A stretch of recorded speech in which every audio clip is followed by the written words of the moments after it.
स्वागत है आप सबों का एमटीसी ऑनलाइन क्लास कुरेठा में। मैट्रिक के साइंस सीरीज का हमारा अगला क्रम है सर केमिस्ट्री।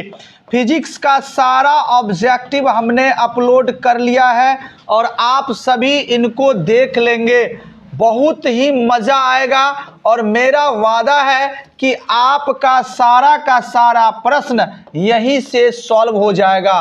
तो विज्ञान के क्रम को आगे बढ़ाते हैं और आज से शुरू करते हैं मैट्रिक के केमिस्ट्री का ऑब्जेक्टिव। हमारा पहला प्रश्न आपके स्क्रीन पर प्रश्न है बाबू, रासायनिक अभिक्रिया को व्यक्त किया जाता है। तो रासायनिक अभिक्रिया को जब भी व्यक्त किया जाता है समीकरण के रूप में, आपका सही ऑप्शन होगा सर सी, समीकरणों में।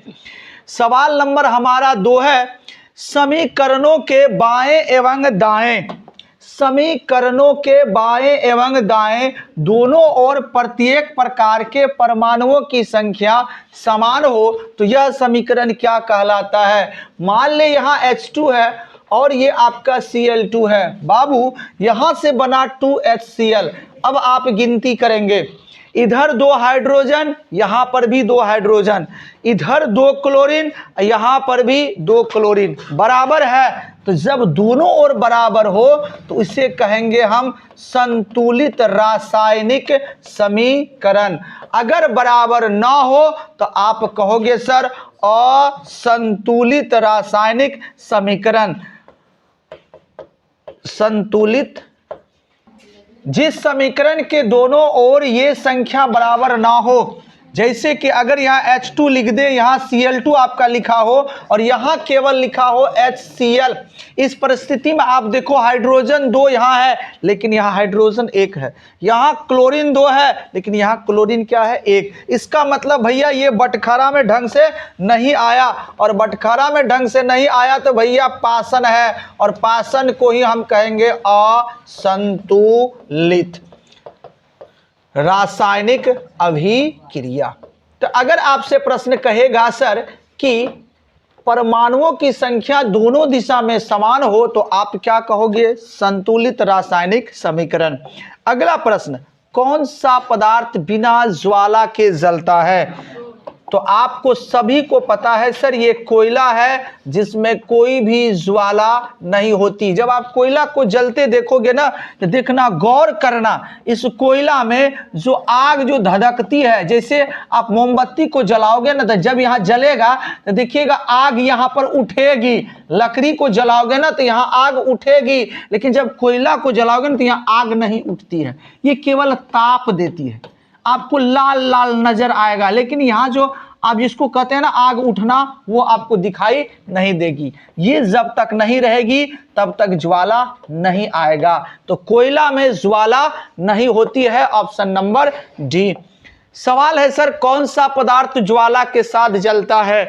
आप कहोगे सर मोम, जी बिल्कुल, मोम में आग लगाइए जलेगा। केरोसिन, इसमें भी आग उठेगी। पेट्रोल, इसमें भी उठेगी। आप कहोगे सर इनमें से सभी। अगला प्रश्न, शरीर में भोजन का पचना, शरीर में भोजन का पचना कौन सा अभिक्रिया है। सारे लोगों को पता है सर ऑक्सीकरण अभिक्रिया है जिसके कारण भोजन पचता है। इसी ऑक्सीकरण के कारण हमारा खाना बर्बाद होता है या खाना से दुर्गंध निकलता है। ये ऑक्सीकरण अभिक्रिया ऐसी अभिक्रिया है जिसमें ऑक्सीजन का संयोग होता है और हाइड्रोजन का वियोग होता है। आपका अगला प्रश्न है बाबू कि खाद्य पदार्थों को कौन दूषित करता है।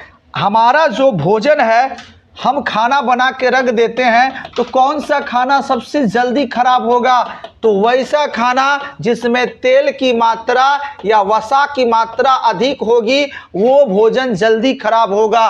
तो खाद्य पदार्थों को कौन दूषित करता है, आप बोलोगे वसा या तेल। अभिकारकों को अभिक्रिया के समीकरण के किस ओर लिखा जाता है बाबू। H2Cl2 और ये हुआ आपका 2HCl। इधर वाला को हम कहेंगे अभिकारक, अंग्रेजी में इसे रिएक्टेंट कहते हैं। और ये आपका हुआ प्रतिफल, इसे अंग्रेजी में हम प्रोडक्ट कहते हैं। जो अभिकारक है वो बायां ओर है और जो प्रतिफल है वो दायां ओर है। प्रश्न आपसे पूछा है बाईं अभिकारक को किस ओर लिखा जाता है, तो हम कहेंगे सर बाईं ओर लिखी जाती है। अगला प्रश्न है, रासायनिक समीकरण में प्रयुक्त तीर चिन्ह अभिक्रिया की क्या बतलाती है।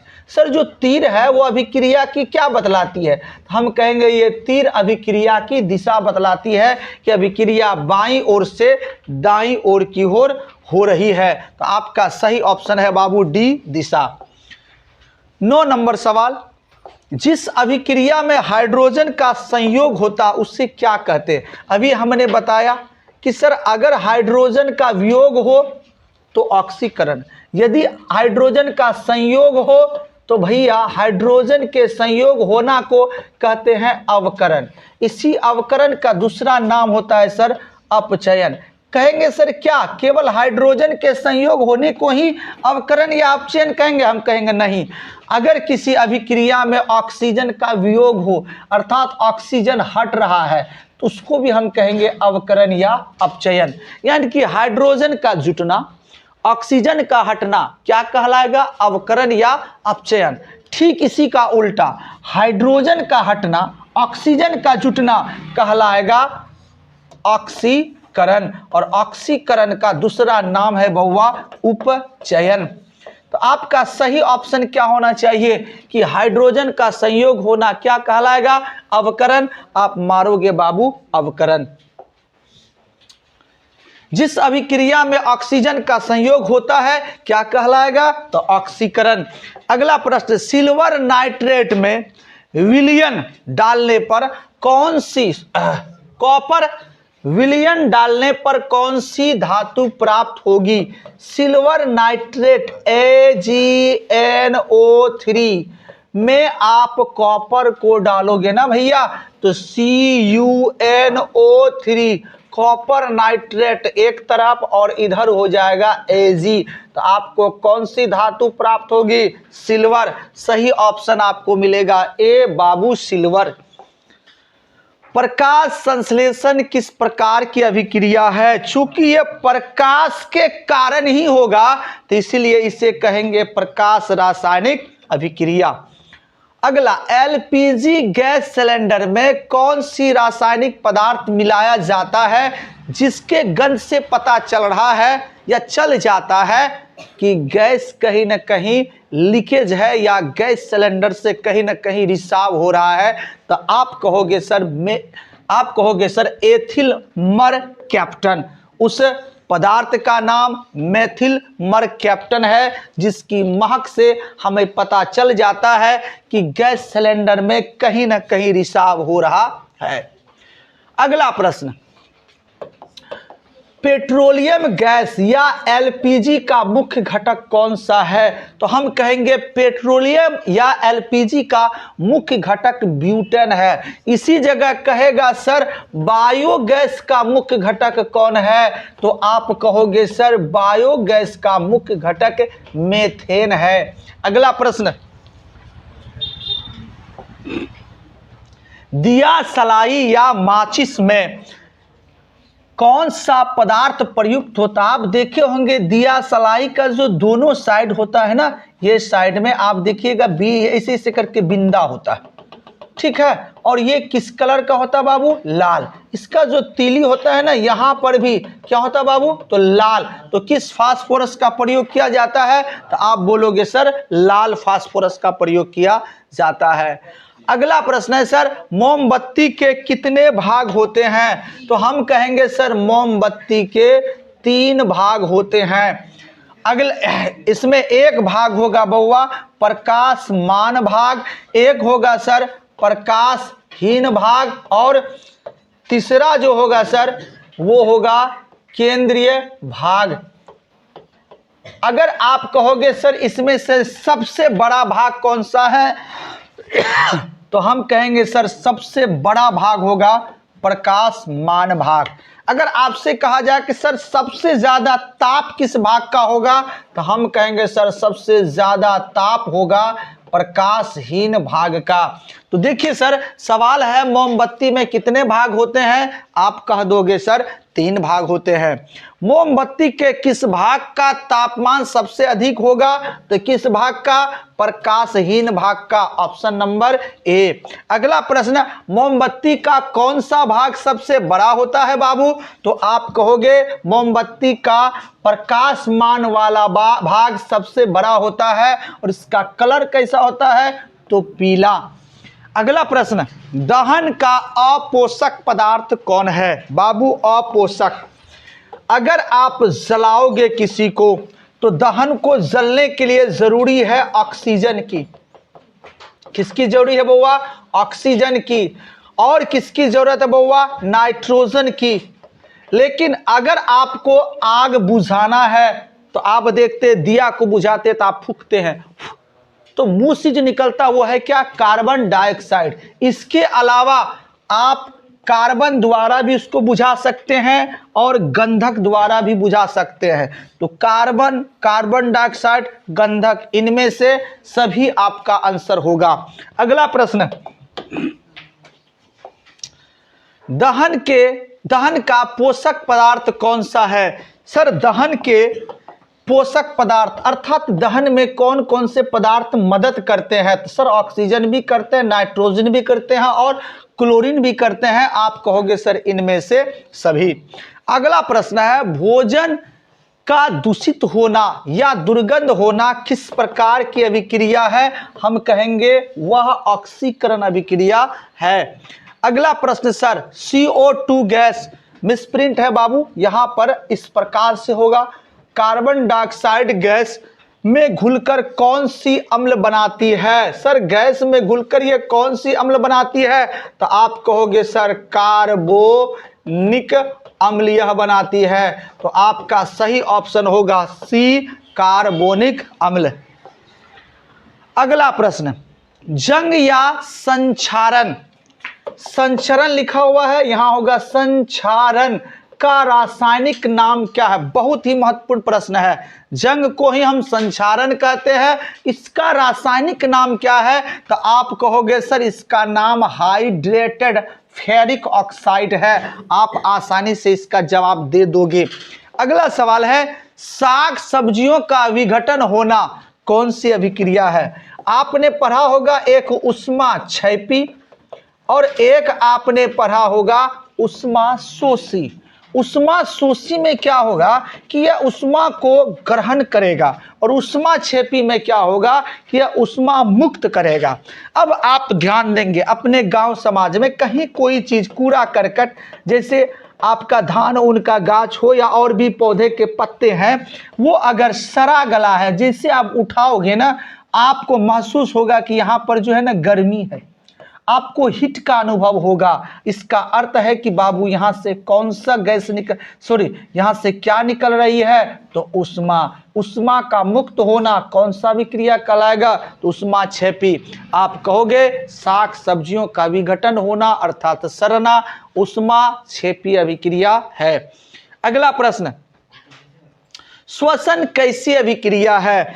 जब आप सांस छोड़ते हो, छोड़ो, जैसे ही आप छोड़ोगे तो आप देखिए आपके हाथ में गर्मी का महसूस होगा, आप गर्मी का अनुभव करेंगे और गर्मी का अनुभव होना मतलब उष्मा का क्या हो गया, उत्सर्जन। और उष्मा का उत्सर्जन उष्मा क्षैपी अभिक्रिया कहलाती है। अभिक्रिया की तीर का सिरा किस ओर होता है। सर अभिक्रिया के तीर का, अगर यहाँ H2 और Cl2 से अभिक्रिया कराते हैं और यहाँ पर सर आपका HCl बनता है, तो जो आप देख रहे तीर का सिरा किस ओर है, तो ये वाला भाग तो आपका हो गया अभिकारक और ये वाला भाग क्या हो गया सर, प्रतिफल। तो किस ओर है, तो आप कहोगे सर प्रतिफल की ओर है। आपका आंसर होगा बी। अगला सवाल 27, सिल्वर क्लोराइड का रंग कैसा होता है। सिल्वर क्लोराइड का रंग कैसा होता है, तो आप कहोगे ऑप्शन नंबर डी हरा। अगला प्रश्न है बाबू, प्राकृतिक गैस मेथेन का दहन कैसी प्रक्रिया है? अगर आप प्राकृतिक गैस मेथेन को आप जलाओगे तो जब आप मेथेन को जलाते हैं तो हमें क्या प्राप्त होता है? तो हम कहेंगे गुरु उष्मा प्राप्त होता है। और उष्मा प्राप्त होता है तो कौन सा अभिक्रिया? हम कहेंगे उष्मा क्षैपी अभिक्रिया। अगला प्रश्न, रासायनिक अभिक्रिया के दौरान किसी पदार्थ में ऑक्सीजन की वृद्धि होती है। ऑक्सीजन की वृद्धि होना मतलब ऑक्सीजन जुट रहा है, और ऑक्सीजन के जुटने को कहते हैं बाबू ऑक्सीकरण या उपचयन। तो आपका ऑप्शन दिया हुआ है ऑप्शन नंबर ए ऑक्सीकरण। अगला सवाल बाबू, लोहे में जंग लगने की क्रिया क्या है? सर जंग लगने की क्रिया को क्या कहते हैं? अभी हमने बताया संक्षारण कहते हैं। नेक्स्ट सवाल, चिप्स की थैली, आपने खाया होगा चिप्स, और आप क्या देखे होंगे चिप्स की थैली में अगर आलू का चिप्स है ना बाबू, तो आलू का जो ये जो इस तरह का जो राउंड घुमा हुआ है बहुत कम रहता और हवा ही बहुत ज़्यादा भर के पॉकेट को फुला देता, लगता है एकदम पूरा खचाखच भरा हुआ है। जैसे आप इधर से काटते हो ना, सब हवा निकल जाता है, पता चलता है 3-4 ठो रखल है और इसका दाम है बाबू 5 रुपया। जिस आलू का हमारे गांव देहात में पूछता नहीं है, उसमें से एक आलू को काट करके कितना रुपया में बेच रहा कंपनी? 5 रुपया में। बात वो नहीं है, बात यह है बाबू कि इसके अंदर कौन सी गैस भरी होती है? तो आप कहोगे सर नाइट्रोजन गैस भरी होती है। सही ऑप्शन होगा बाबू बी। रासायनिक समीकरण को संतुलित करने के लिए किस नियम का पालन किया जाता है? बाबू रासायनिक समीकरण को अगर आप संतुलित करोगे तो किस नियम का पालन करना होगा? तो आप कहोगे सर द्रव्यमान संरक्षण का नियम, ऑप्शन नंबर बी।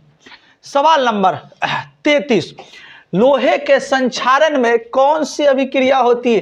भैया लोहा में जंग कब लगता है? जब आपका लोहा ऑक्सीजन के संपर्क में आएगा, और ऑक्सीजन के संपर्क में आना अर्थात मिलना या जुड़ना कौन सी अभिक्रिया कहलाएगी?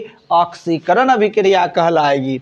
उपचयन को रोकने वाले पदार्थ, उपचयन बोले तो ऑक्सीकरण, इसको रोकने वाले पदार्थ को, चूंकि ऑक्सीजन मिलकर के जंग लगाता है, संक्षारण होता है, तो भैया इसको रोकने के लिए आपको क्या करना होगा? ऊपर पेंट करना होगा।